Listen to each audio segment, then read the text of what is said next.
जय जगन्नाथ, जय बलदेव, जय सुभद्रा में पतित पावन जगन्नाथ बलदेव सुभद्रा स्नान যাত্রা মহাউৎসব কি জয়। তো আজ হচ্ছে স্নান যাত্রা মহাউৎসব।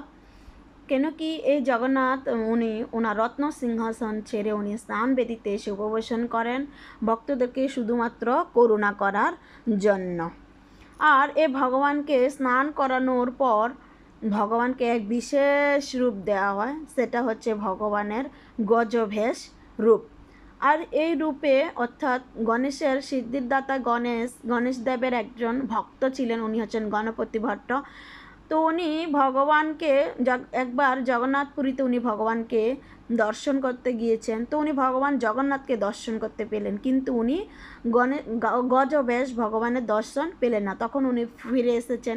যখন উনি ফিরে চলে যাচ্ছেন তখন একজন ভক্ত বললো যে তুমি এবার যাও, তুমি গিয়ে এবার জগন্নাথকে দর্শন করে দেখবে যে তুমি যে ভগবানকে দর্শন করতে চাচ্ছ, অর্থাৎ তুমি যে ভগবানের যেই রূপটা চাচ্ছ ভগবান ঠিক সেম রূপে তোমাকে দর্শন দিবে। তখন উনি পুনরায় জগন্নাথপুরীতে গিয়েছেন ভগবানকে দর্শন করার জন্য, এবং ভগবানকে উনি তখন গজবেশ রূপে দর্শন করতে পেলেন।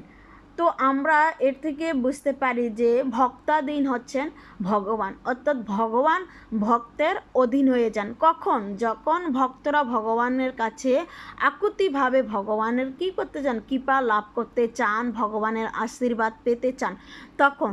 তো সেজন্য আমাদেরও সবসময় ভগবানের কাছে প্রার্থনা করা উচিত যে ভগবান তুমি আমাকে করুণা করো, আমার যে এই জগতে আমি যে দুঃখ কষ্ট ভোগ করছি, আমার এই দুঃখ কষ্ট নিবৃত্তি করে তুমি তোমার চরণে আমাকে স্থান দাও, এবং আমি যাতে আমার এই মনুষ্য জন্ম সার্থক করতে পারি, তোমার সেবা করতে পারি, এবং সেবা করে আমি ভগবত ধামে প্রত্যাবর্তন করতে পারি। জয় জগন্নাথ, জয় বলদেব, জয় সুভদ্রা।